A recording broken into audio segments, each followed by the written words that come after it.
나는 이렇게 줄 알았어. 아니 정인이 형이 이렇게 뭐 보길래 하는 거야? 그래서 아니 뭐 생각이 없어 뭐.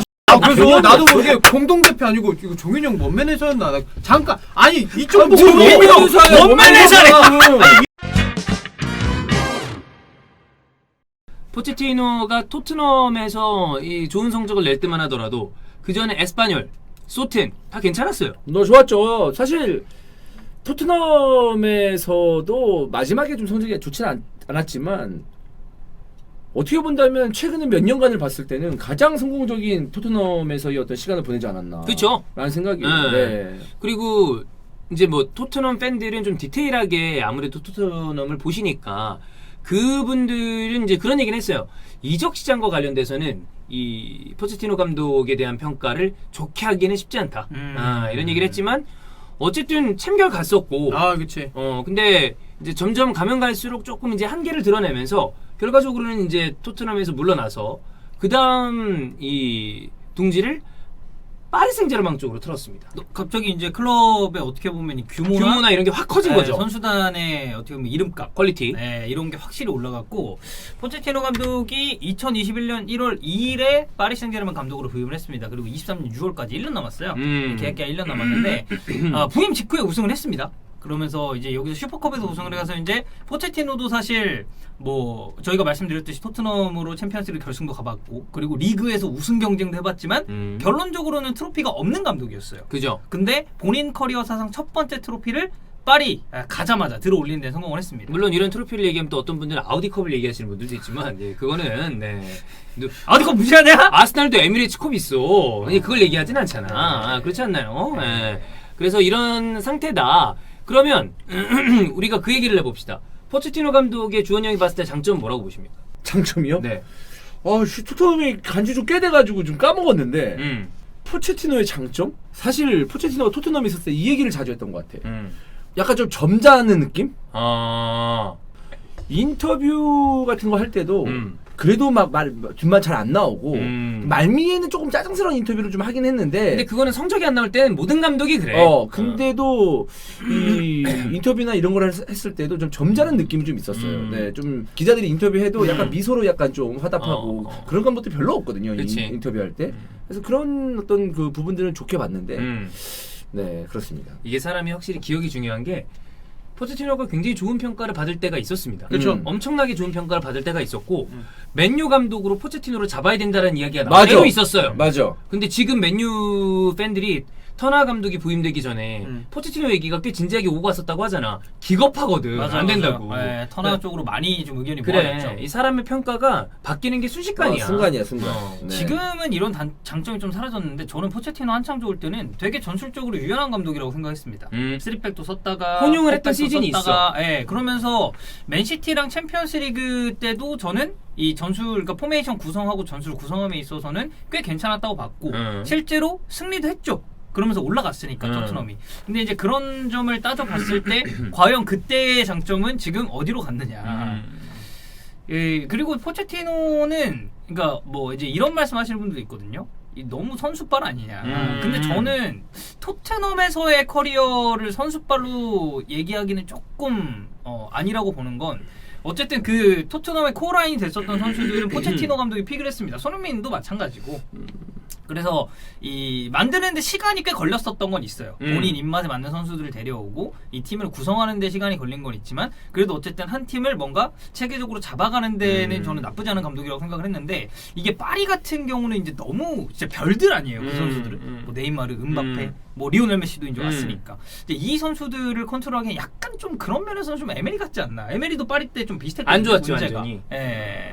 그러니까 저는 하이바이브 하시죠. 아니요, 말씀하세요. 아니요, 저는 얘기했으니까 얘기하세요. 네, 저는 근데 딱 그런 거 덕현이 얘기하세요. 얘기에 뭐 제가 포체티노에 대해서 어떤 생각을 갖고 있냐면은 그 빅식스 팀 중에서 선수단 내에서 선수들끼리 뭔가 불화라던가 감독 불화라던가 이게 제일 안 나갔을 때가 저는 토트넘 이끌던 포체티노 시절이라고 생각을 하거든요. 그거 플러스 덕현이 말대로 그때 막 3-4-3도 쓰고 4-3-3도 쓰고 중앙 미드필더 조합도 바꾸고 막 알리 공미 썼다가 중미 쓰고 에릭센도 그런 식으로 해가지고 저는 전술적 유연성도 있고 저는 이 감독은 선수단 관리가 정말 좋은 감독이라고 생각을 했다가 파리 가선 이 두 개가 다 없어졌죠. 다 깨졌어. 네. 그러면 약간 그건 거야. 지금까지 행보로만 보죠. 샘플이 많은 건 아닙니다. 에스파뇰, 소틴, 토트넘, 파리까지니까 4팀이잖아. 그럼 내 팀 꽤 되긴 하네요. 이걸로만 봤을 땐 리빌딩과 중상위권 팀을 상위권까지 올리는 거는 잘 어느 정도 수행을 하는데 우승을 무조건 해야 되는 클럽에 과연 적합한가? 이 감독이 지금 파리 생제르맹 비교적 압도적인 지원을 받으면서 리그에서 타이틀을 차지할 수 있는 위치에 있기 때문에 파리를 이끌고 우승을 한 거지. 만약에 다른 리그에 우승권 클럽을 맡았을 때 이 감독이 우승을 시킬 수 있는 감독인가라고 묻는다면 당장 의문부호가 붙기 시작하죠. 그런 면에서도 저는 딱 그 점만 놓고 보면 에메리랑 비슷해요. 왜냐면 에메리도 유로파의 제왕. 세비야와 비아레알. 네, 근데 사실 세비야도 항상 그렇게 우승권에서 막 이 팀 무조건 우승을 해야 된다라는 측면에서 봤을 때 뭐 에메리가 리그 우승 커리어가 엄청 많은 것도 아니고 근데 또 이제 컵 대회나 이런 데에서는 또 두각을 드러내고 포치도 사실 우승을 이제 챔피언스리그에서 못했지만 어찌됐건 결승까지 또 진출한 면모도 있고 좀 비슷한데 성과로만 놓고 보면 이제 에메리 쪽이 좀 압승이긴 하죠. 네. 그러니까 이 포체티노 감독에 대한 내부적인 그걸 보겠지만 파리 팬들도 어쨌든 우승을 시켰기 때문에 타이틀은 딴 건데 경기적인 내용을 봤을 때 파리 팬들은 다 예상하던 바였어요. 그쵸. 지금 경제에서 나오는 거에 대해서. 왜냐면 경기 내용이 너무 안 좋아. 리그 내 경기 내용은 정말 뭐 엉망이라고 해도 틀리지 않을 정도로 내용이 없다. 그래서 이게 시즌별 포체티노 이제 부임한 다음에 파리의 성적을 보잖아요. 챔피언스리그는 지난 시즌에 4강 탈락했고 맨시티한테 졌죠. 맞아요. 네. 그리고 리그에선 2위, 리그를 우승을 못했어요. 지난 시즌에. 근데 코프 드 프랑스, 트로페 데 샹피옹. 저건 좀 크지 않냐? 크죠. 파리에서 리그 우승 못하는 거는 조금. 네. 올 시즌에 사실 좀 압도적인 승점 차이로 우승을 네. 했고, 근데 16강에서 레알 마드리드한테 졌습니다.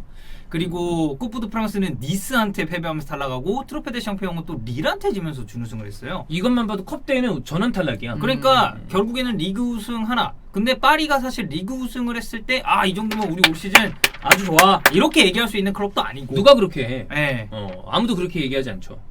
그래서 어쨌든 포체티노 아래서 파리는 리강 역대 최다 우승 클럽에 등극하긴 했습니다. 10번으로 생테티엔이랑 이제 통산 10회로 이제 동률이 됐는데 그 다음이 마르세유인가 그럴 거예요. 근데 이제 그것만으로 지금 파리 생제르맹 입장에서는 만족할 만한 수치는 아니라는 거죠. 냉정하게 놓고 봤을 때. 그렇습니다. 어쨌든 파리에서 포체티노의 성적도 만족할 만하지 못하고 아까 얘기했던 것처럼 경기적인 내용도 별로고 이런 걸 좀 봐야 됩니다. 시즌 초반에 리그에서 메시 득점 못해도 챔스에서는 괜찮아가지고 기본적으로 챔스 메시에 대한 기대감이 컸잖아요. 그렇죠. 그리고 심지어 16강 1차전에서도 홈에서 득점은 한 골밖에 경기 막판에 득점 기록하긴 했지만 그날 경기 내용 자체는 그래도 괜찮은 편이었거든요. 그래서 기대치가 높아졌는데 챔스 16강에서 떨어져 버리니까 그러다 보니까 이번 탈락이 더 뼈아픈 거 아닌가. 그리고 냉정히 봤을 때 올 시즌 레알이 꾸준하게 계속해서 막 좋았냐? 그것도 좀 애매했거든요. 사실 그치? 이제 벤제마가 해주는 역할이 되게 많았었고 안첼로티 감독도 선수단 운용이나 교체 타이밍 이런 걸로 인해서 비판을 받았었는데 이제 그런 레알을 상대로 결국 파리가 떨어졌기 때문에 이거는 더 포체티노에게 책임이 좀 더 물어지는 것 같고 지금 보면은 어쨌든 보강을 되게 많이 했습니다. 올 시즌. 엄청 많이 내렸어. 물론 뭐 여기에 FA로 영입한 선수들이 많긴 합니다만 그쵸. 어쨌든 근데 이제 사실 라모스 같은 경우는 못 뛴 기간이 너무 길었고 이런 거 보면 이제 또 항상 사람들이 그런 얘기하죠. 페레스 회장의 안목이 대단하다. 뭐 결과론적인 얘기입니다만 그러니까 다른 팀에서 부상이 너무 많았잖아. 네, 그러니까. 근데 이제 메시, 라모스, 바이널, 돈나루마, 하키미, 멘데스. 사실 뭐 하키미 잘하고 있고 뭐 돈나루마도 그치. 잘하는 골키퍼지만 이 영입을 하고 전포진에 걸쳐서 보강을 성공을 하긴 했습니다만 이 뚜렷한 성과가 과연 리그 빼고 있었냐? 전혀 없거든요. 지금까지만 놓고 보면. 자, 그럼 우리가 이제 파리 생제르맹의 감독에 대한 이야기도 하고 포체티노에 대한 얘기를 더 하겠지만 주원이 형이 추천 하나 해주시죠. 어떤 그 본인의 축구적인 해안을 가지고 포체티노에게 다음에 만약에 파리에서 지금 경질됐을 때 어울리는 팀. 전부 금지. 에버튼 봅니다. 에버튼. 살아남은 에버튼? 살아남은 아, 에버튼. 챔피언십 가면- 에버튼이 아니라 에버튼. 잔류한 에버튼. 에버튼 가면 적정한 지원도 있고 아마 그래도 돈을 아예 안 쓰는 구단이 아니잖아요. 에버튼은 돈 많이 써. 네. 에버튼 가면 저는 에버튼의 이전의 어떤 유로파리그 정도의 순위는 어렵지 않게 하지 않을까. 솔직히 좀 어울립니다. 네. 좀 괜찮았어요. 왜냐면 약간 포체티노의 느낌이 그런 그 전통은 있어. 있는데 성적이 지금 좀 아쉬운데 리빌딩을 좀 해야 돼. 이런 팀한테 잘 어울리는 느낌이 있어. 그리고 나랑 약간 비슷한 생각하시는 저는 레스터 시티도 생각했거든요. 아 레스터. 왜냐면 지금 로저스 체제 하에서 지금이 고비예요 레스터가. 왜냐면 올 시즌 성적이 되게 안 좋고. 그렇지. 물론 이제 전반기, 중반기 때보다 좀 후반기 오면서 약간 살아나는 모습은 있긴 한데, 근데 에버튼이나 레스터나 사실 이 클럽 규모나 물론 이제 에버튼이 정말 이 프리미어리그에서 쌓아온 기간은 많지만 지금 전력이나 이런 거 놓고 봤을 때는 저는 엄청나게 큰 격차가 있는지는 잘 모르겠거든요. 근데 이제 그건 있죠. 과연 포체티노가 그 오퍼를 받을 것인가? 받죠. 에버튼한테 돈 받는다? 아 무조건 받죠. 그래요? 네, 포체티노 무조건 받아요. 왜냐하면 사실 파리 생제르맹하고 에버튼, 뭐 파리 생제르맹이 뭐 어마무시한 팀이기도 하고 멤버도 좋지만 경질됐잖아요. 명예회복 필요해.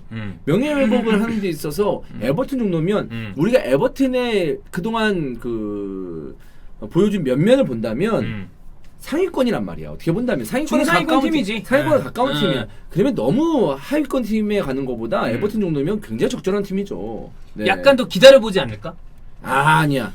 그렇지 않아. 왜냐하면 좀 더 큰 클럽에서 그 포체티노 지금 다시 부른다? 저는 쉽지 않다고 봅니다. 아 이거 이번 실패로 실패라고 하기 웃긴데 실패야. 이건 실패죠. 실패야. 네. 이번 실패로 이제 최상위권 클럽에서는 포체티노에 대해서 콜하지 않을 것이다. 그러니까 그 파리 팬들의 마음을 대변하는 게 이거예요. 리그 우승 확정되는 경기 때 종료 15분 전부터 이 파리 팬들이 경쟁을 나갔습니다. 그래서 포체티노가 이에 대해서 코멘트도 했었고 마찬가지로 베라티도 이런 행동에 대해서는 좀 이해하기 힘들다라는 스탠스의 인터뷰를 했어요. 이런 면을 놓고 봤을 때도 올 시즌 파리가 성공했느냐? 절대 성공했다고 얘기할 수 없죠. 아, 할 수 없죠. 네. 팬들이 마음에 안 들어 하니까. 근데 포체티노가 약간 그건 있는 것 같아. 감독직을 쉼없이 하는 사람들이 있습니다. 네.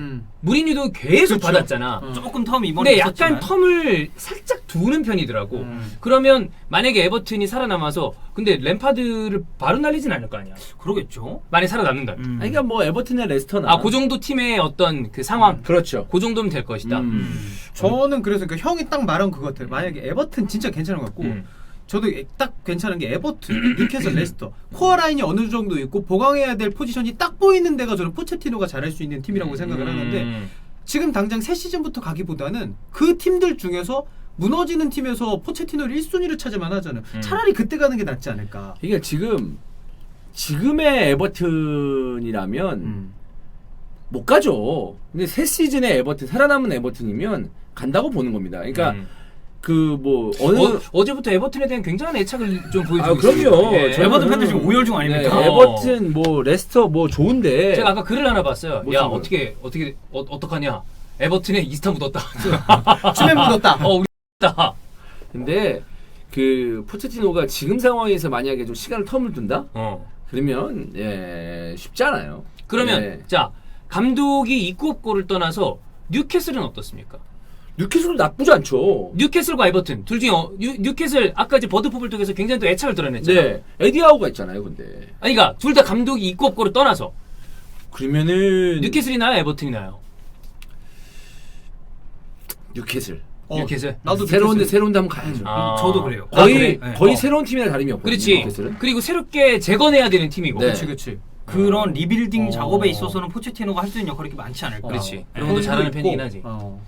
라리가로 가는 거에 대해서는 생각해 볼 수 없나? 일단 에스파뇰에 파뇰에서 있었고, 있었으니까. 근데 이제 라리가 팀들을 쭉 놓고 보면은 뭐 세비야 로페텍이 어쨌든 잘하고 있고 레알 베티스는 올 시즌에 코파델레이 아우 뭐 대단하죠. 네, 그아호. 네, 그아호 그렇죠. 아직도 이제 호아킨이 이제 또 돌아와서 또 코파델레이 주원이 형이랑 동갑이야. 81년생이야. 근데 대단하잖아. 네, 라리가 팀들은 조금 지켜봐야 될 것 같아요. 만약에 아닙니다. 에메리가 또 잘하고 있기 때문에. 그래. 네. 어쨌든 잉글랜드로 돌아올 가능성에 대해서는 생각해봐야 될 것 같아. 물론 아직까지 포체티노가 경질된 건 아니다. 그치.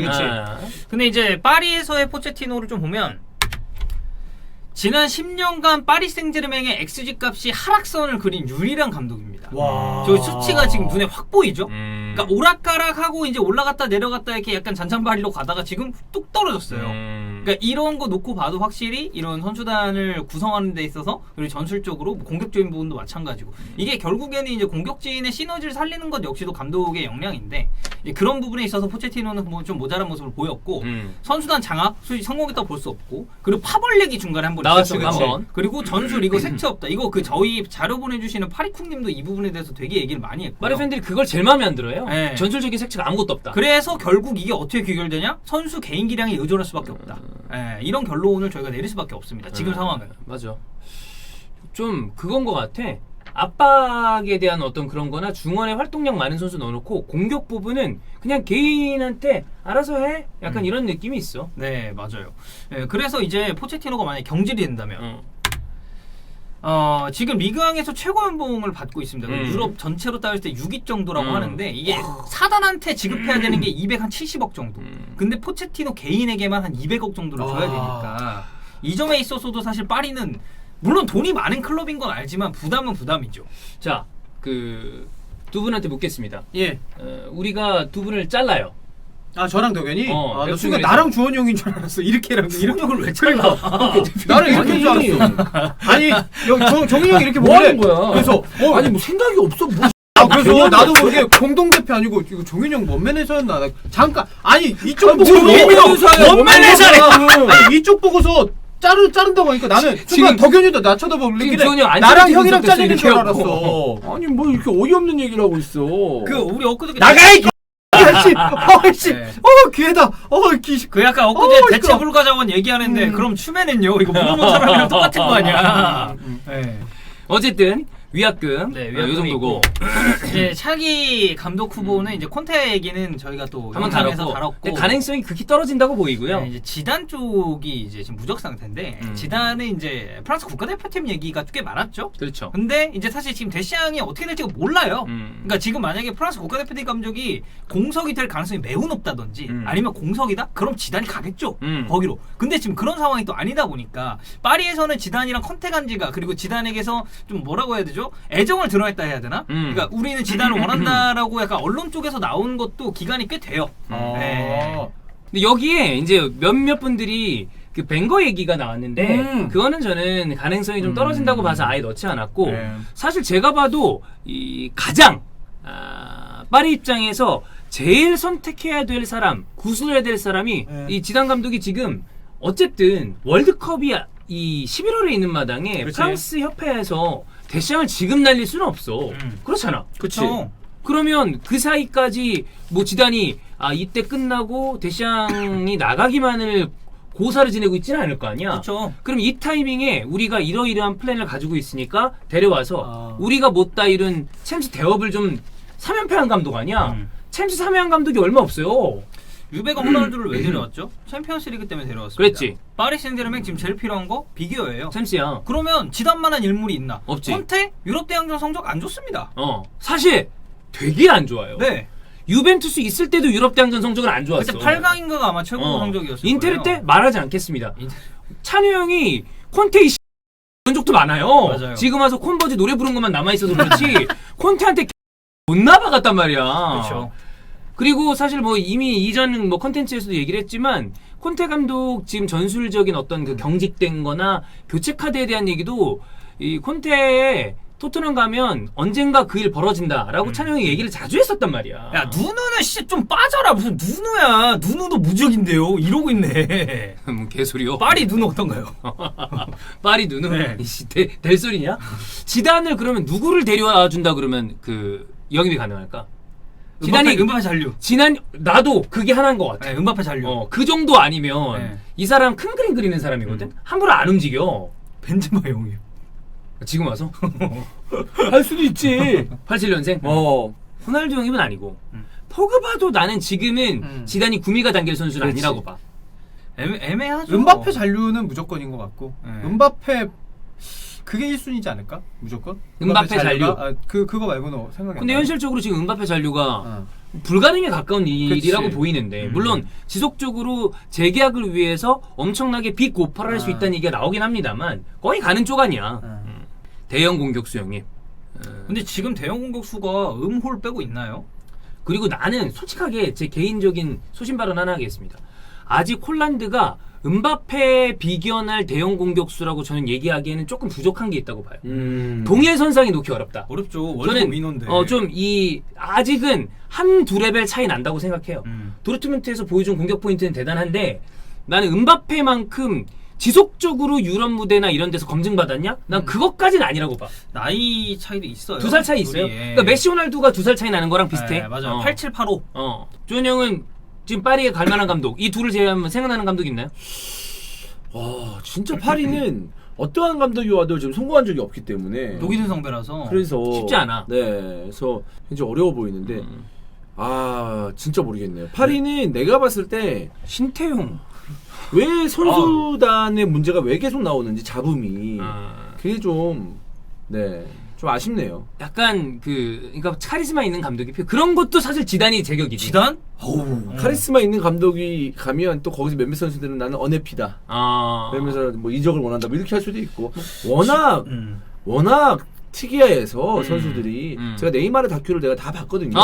근데 아우 네이마르도 쉽지 않아? 쉽지 않아. 그 집안 자체가 굉장히 에고가 그렇지. 뭐 그럴 만한 선수긴 한데 빡세지. 지금 지단이 파리 생제르맹 감독으로 부임하면은 선수 커리어로 얘기할 수 있는 건 메시밖에 없습니다. 제가 봤을 때. 메시만 가능하죠. 네. 나머지는 입 다물고 있어야 되고. 네. 이제 레브 얘기가 나오는데 저는 레브는 클럽 차원의 경력에서 사실 내세울 게 없고 대표팀 차원의 경력에서도 꺾인 다음에 내려왔기 때문에 아마 다음 팀 고르는 거 쉽지 않을 거예요. 맞아요. 레브를 쉽사리 부르기도 애매해.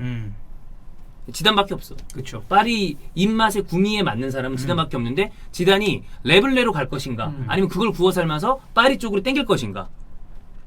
안첼로티 그냥 보내줄 용이 있는데 어떠냐세요? 안첼로티 파리를 다시 보낸다고? 네. 리턴이야. 그렇습니다. 네.